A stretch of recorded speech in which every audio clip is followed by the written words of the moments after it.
He will never forget the good work and the love that we are doing. Remember this, it's a matter of sowing. What you sow is what you will reap.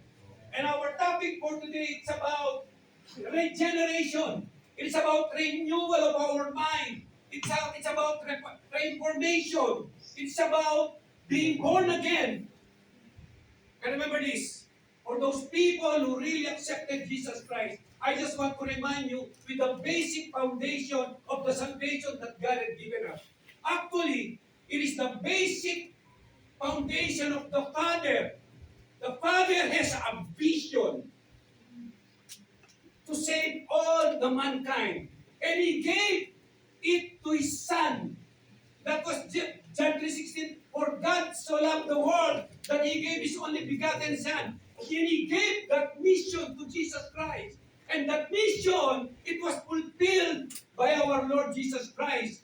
But only, not obeying, but not only in praying, but He teaches us to love, the responsibility, the character, the attitude, the way we speak, the way we act, the way we give thanks, the way we praise, the way we honor to God in all circumstances, in all our areas. That is the blessings that we have received. And while we are saved, He saved us to serve Him, to save other people. And if Jesus is only after for the salvation, mga kapatid, after we are saved, He can